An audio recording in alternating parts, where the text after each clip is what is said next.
Welcome to part 2 of our notes on 3.7 to 3.8 rational function video notes. We have already done our first example at the end of part 1. In this video, we'll be doing our second, third, and fourth examples. Here are the pages they're located on if you're following along in your book as well. You don't need to, I will write the problems out for you. All right, example, this is our second example, but it is actually example 1 from page 158. And just as we said before, our first step is to simplify.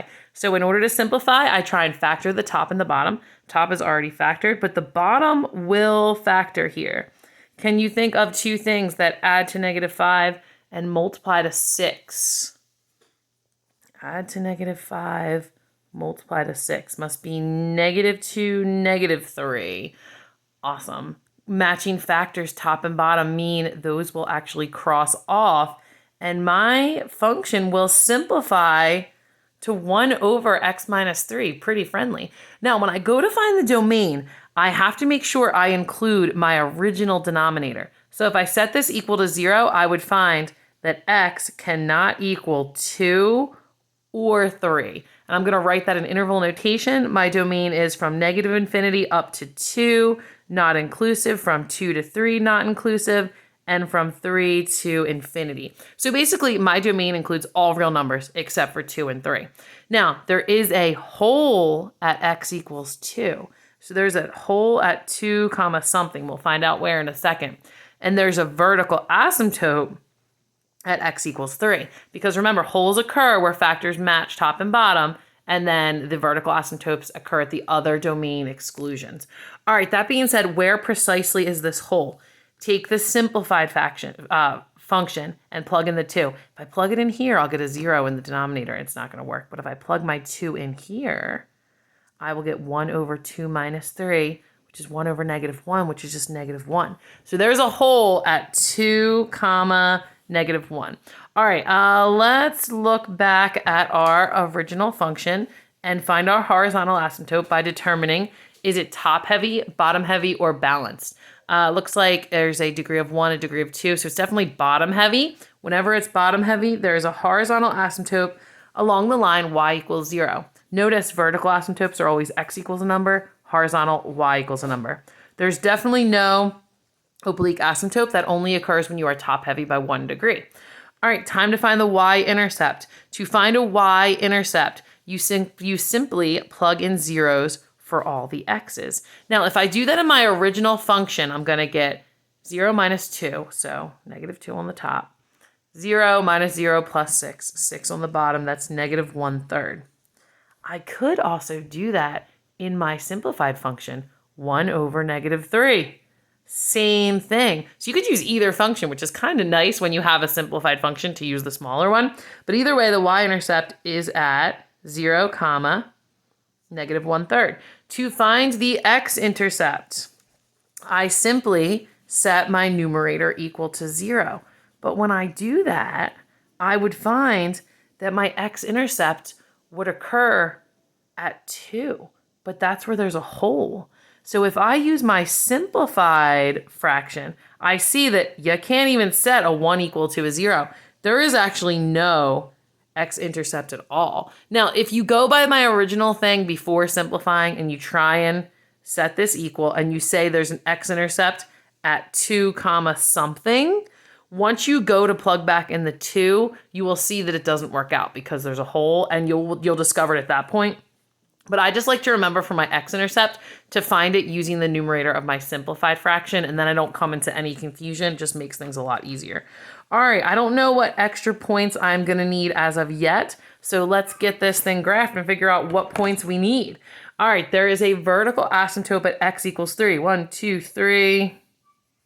Vertical asymptote at x equals 3.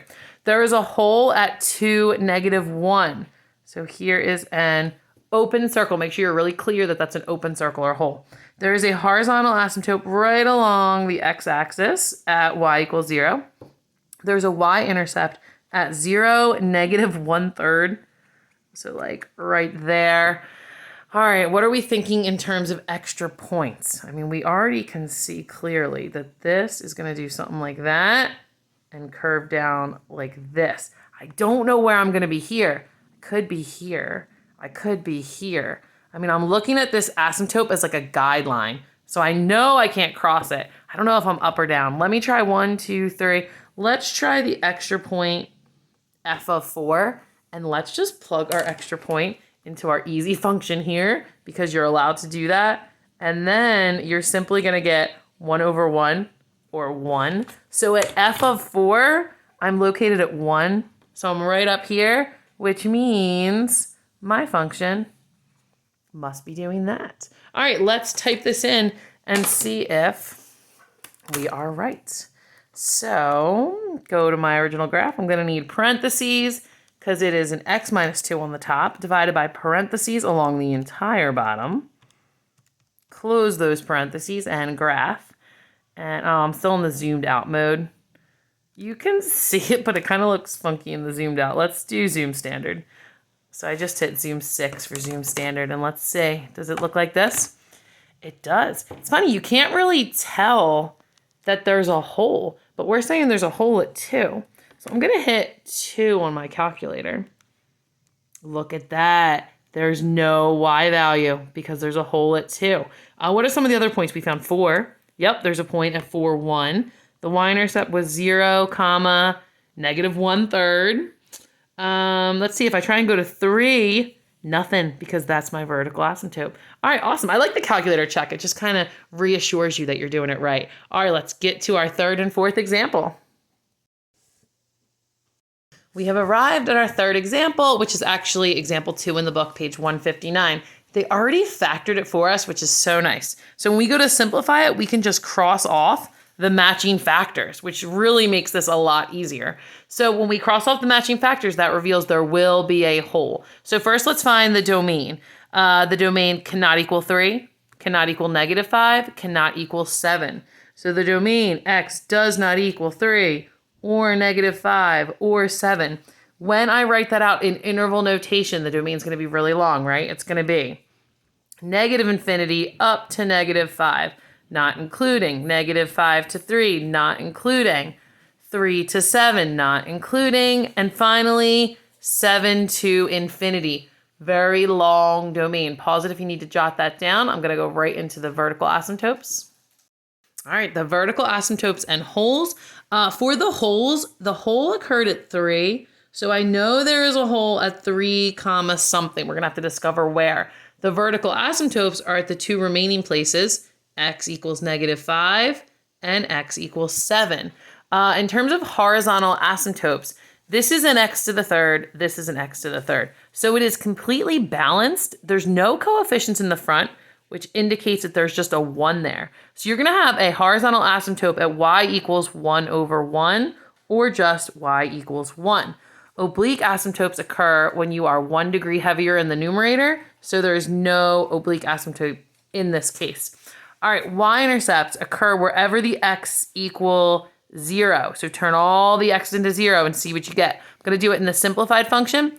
If this is a 0, in the top, I will have 2 times negative 1. And in the bottom, I will have 5 times 0 minus 7, negative 7. That puts me in a y-intercept at negative 2 over negative 35. The negatives would cancel out. There is a y-intercept at 0, 2/35. It's going to be hard to put on my graph. All right, x-intercepts occur wherever the numerator equals 0. Now remember, we want to set the simplified numerator equal to 0 here because we don't want to try and claim there's an x-intercept where there's a hole. So for the x-intercept, if I set this whole numerator equal to 0, I will find that x equals negative 2. And I will also find that x equals positive 1. All right, before we do our extra points, we never completed where our hole was exactly. So let's go ahead and turn our x's into 3's to figure out where that hole is. So if I turn my x's into 3's, 3 plus 2 is 5 on the top. 3 minus 1 is 2 on the top. 3 plus 5 is 8 on the bottom. And 3 minus 7 is negative 4 on the bottom. If I multiply straight across, that would give me 10 over negative 32. Why don't we simplify both of those by dividing by 2? So that would be 5 over negative 16. So the whole is at 3 comma negative 5/16. All right, we have a lot of information to go on. Let's go ahead and sketch this on our graph and see where we might need extra points. So I see there is a vertical asymptote at negative 5. Here we are. Vertical asymptote. Another vertical asymptote at 7. 1, 2, 3, 4, 5, 6, 7. There we go. At least this is a nice spread out graph this time. We have a hole at 3 comma negative 5/16. Okay. 1, 2, 3. That's like close to a fourth. It's really hard to draw on here, but I'll put it right about there. It's a hole. I need to somehow make that look like an open circle. There we go. All right. Y equals 1 is my horizontal asymptote. There we go. I have a Y-intercept at 0 comma 2/35. That is really small. So right about there. I have an X-intercept at negative 2 comma 0. And I have another X-intercept at 1 comma 0. All right, so it looks to me as if we could pretty much already plan out this bottom curve because we have all these points showing us the shape, and we know we're going to approach that that vertical asymptote and never cross it. Same thing over here. So we really have this middle curve well played out. I do not know in terms of past the 7, am I going to be up here or down here? It's really hard to say. And I don't know once I'm past negative 5, will I be up here or here? So for our extra points, we're going to have to do one bigger than 7. So why don't we just try 8? And why don't we do negative 6? And go ahead and see where that puts us. So 8 and negative 6. Let me erase my board here and we'll plug those in and finish sketching our graph. All right, I'm going to start with the 8. If I plug in the 8, the exact numbers aren't critical here. I just need to know if I'm like positive or negative, but I will find the numbers just to get a good idea. So when I plug in 8, 8 plus 2 is 10 up there. 8 minus 1 is 7. On the bottom, I have 8 plus 5, that's 13. 8 minus 7 is 1. So I have 70 over 13. 70 over 13 puts us a little bit bigger than 5. So, you know what, I'll just estimate it as 5.4. All right, so f of 8 is about 5.4. So on our graph, when I'm at 8, I'm up at 5, 1, 2, 3, 4, 5.4. I'm like about up here. So I know this graph must be doing this. Now again, is it possible that it slightly crosses that horizontal asymptote? Absolutely, but that's okay if that's not perfect. Remember, these are graph sketches. It doesn't have to be a perfect graph every time. It just has to be a sketch of the general flow of the graph. Let's try negative 6 next. If I plug in a negative 6 at the top, I'm going to get a negative 4. Negative 6 minus 1 is negative 7. Negative 6 plus 5 down here is negative 1. Negative 6 minus 7, negative 13. So I'm getting a positive number up top, positive 28, and a positive number down low, positive 13. So this graph must also be up high. Very interesting. All right, so 28 over 13, let's get a decimal so we can graph it a little easier, is about 2.2. All right, so f of negative 6 is over here at 2.2, like right here, which means it must be following the vertical asymptote, not crossing. And again, getting really close to that horizontal, may or may not cross it. Here is our graph for example 2. I went ahead and typed this in my calculator so you could see it.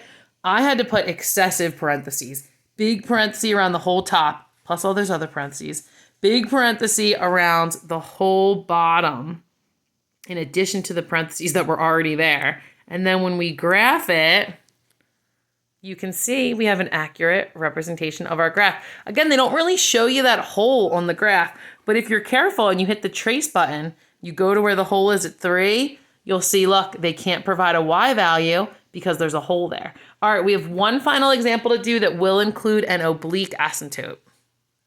Here we are, our fourth and final example. This one is a tough one. I already told you in advance it will have an oblique asymptote. It's got a couple interesting features that make this extra hard, but let's go for it because we want to, try the process. All right, so start with domain. Simplify first. Can you factor to simplify? Now, This is not going to factor nicely. I guess I could factor into x plus radical 3 and x minus radical 3, but let's avoid that. The top doesn't factor at all. So I can't simplify or factor this one, so I'm going to leave it as is. Instead, I'm going to jump right to the domain because I already tried to simplify. When I go to the domain, I set the denominator equal to 0. Again, it's kind of an ugly factoring with the radicals, so I'm just going to solve this by square roots. I'll add 3 to both sides. If x squared equals 3, I'm trying to get this x alone. Let's square root both sides. So x equals, don't forget, plus or minus radical 3. So there are 2 vertical asymptotes. There's one at x equals radical 3, and there's one at x equals negative radical 3. There are no holes because nothing crossed off. Now my domain is everything except plus or minus radical 3. To write that long ways in interval notation, you would write negative infinity up to negative radical 3, not inclusive. Negative radical 3 to positive radical 3, not inclusive. This is a u. U radical 3 to infinity, parenthesis. So that's how you write it out long ways. Let's go on to our next one, horizontal asymptotes. It is top heavy. When it's top heavy, there is no horizontal asymptote. But if it's top heavy by exactly 1 degree, which it is, there's an oblique asymptote that we must find by long division. So let's divide this to find our oblique asymptote. All right, I went ahead and wrote out the long division problem for you. It's just the top divided by the bottom, top goes in the box. How many times does x squared go into 2x cubed? So what do I have to multiply this by to get here? I would need a 2x, which reminds me, I really like when I have a 0 here. I'm going to add plus 0x minus 4 just to keep my placeholder in position. All right, so 2x times, multiply this times all of this. 2x times x squared is 2x cubed. 2x times negative 3 is minus 6x. Now I'm subtracting these, which means I'm subtracting that. I'm subtracting a negative here, which turns this into a plus. Those cancel each other out, bring everything down. Negative x squared, 0x plus 6x is 6x minus 4. How many times does x squared go into negative x squared? Negative 1 times. Now, the rest is going to be a remainder. I do not have to finish off this long division. I could and find the remainder, but I don't need to because your oblique asymptote equation is just your quotient without the remainder. So there is an oblique asymptote at y equals 2x minus 1. All right, let's head into our y-intercept. Recall that y-intercepts are everywhere where the x is 0. So turn 0, 0, 0. My y-intercept would be at negative 4 over 0 minus 3, negative 3. The negatives cancel out. My y-intercept happens at 4/3 or 1 1/3. So I'm going to say my y-intercept is at 0, 4/3. All right, now we're in an interesting position with the x-intercept here. To find the x-intercept, I would need to set this numerator equal to 0. This numerator doesn't factor. I would have to go into possible factors of, remember, the constant over possible factors of the constant in the back over the leading coefficient in the front. I would have to do synthetic division a million times. The significance of finding the x-intercept here, it is just not going to be greatly helpful in graphing. So I am going to call it not applicable in this case because of those excessive process that is needed. Now, when we sketch it later on our calculator, we'll kind of reveal a little bit about where the x-intercept is, but it's just not going to help us enough in sketching this graph to make it worth our while in this particular problem. Okay, now, in order to sketch this, what is the square root of 3? I mean, the square root of 4 is 2. So the square root of 3 is like 1.7-ish. All right, so let's go ahead. I'm going to count by 2's again on this graph because I feel like it just makes it a little easier. All right, I went ahead and drew in our 2 vertical asymptotes. It was 1.7-ish, so I just went a little bit past 1.5, a little bit past negative 1.5. Now the oblique asymptote is at y equals 2x minus 1. So we need to graph this using slope-intercept form. So there's a y-intercept at negative 1. And then I'm going to count up 2 over 1, up 2 over 1, up 2 over 1, up 2 over 1. This is my oblique asymptote. This graph is going to look pretty cool if it has to follow the behavior of that oblique asymptote. All right, now the other thing we have is our y-intercept at 0, 1, and a third. So it's like 0, 1, and a third. Cross in right about there. Now remember, these aren't points on my graph. That was just me drawing the oblique asymptote. All right, what is this graph doing? What is it doing here? Is it going like this? Is it going like this? Like, we don't really know what's happening here. Out here, is it stuck in this corner or is it stuck in this corner? Is it stuck here? Is it stuck here? We really need some extra points.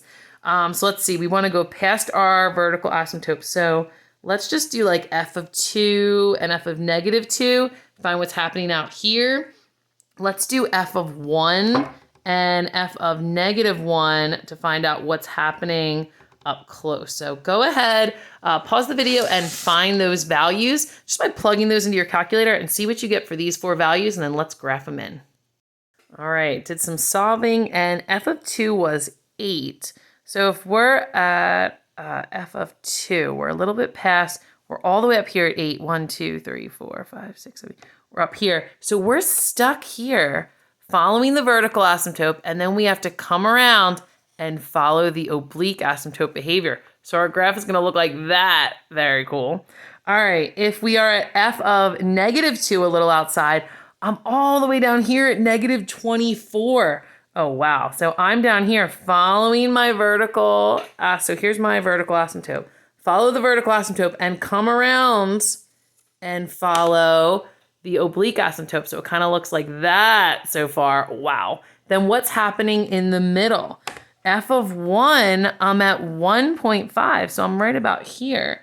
So, I feel like this is a little bit hard to see what's happening. Still not sure right there. If I'm at f of -1, I'm at 3.5. I'm up here. Okay, I can clearly tell this is going here. It's hard to say, is this curling around or coming down here? You know what? I almost want to do like one more point. If we tried like a little bit bigger, maybe like 1.2, would it put me down here or up here? Let me see. You know what? I went all the way to 1.5 and it got me to -2/3. So this actually is curling around and going downward. So this crazy graph is going to look here, here, and here. And I went ahead and typed it in my graphing calculator so we could see it. I'm going to have to zoom out to show you completely. Again, I was very careful with parentheses on the top and the bottom. But if we zoom out once, hopefully it'll be enough to catch that bottom curve. Yep, there it is. Bottom curve there. See how it follows the behavior of the oblique asymptote. I could actually draw in the oblique asymptote just to show you how closely it follows it. 2x minus 1. Take a look at when that line travels through. See how it gets so close. Could even cross that oblique asymptote. Interesting graph. That was a really tough one. The point that I want to make here is make sure you are following the process. Make sure, as we have it listed here, you're simplifying. I'll put it here so you can see it. You're simplifying. You're finding the domain, vertical asymptotes, horizontal asymptotes, oblique asymptotes. You're finding the intercepts, the extra points as needed, sketching it, and checking on the calculator. Great job. I know this was an intense lesson. I'm excited to see how you do when you practice the skills in the first 10 problems and then 3 of your own graphs. Make sure you include all the info, and I will see you after Martin Luther King Day long break. Have a wonderful break. I'll see you soon.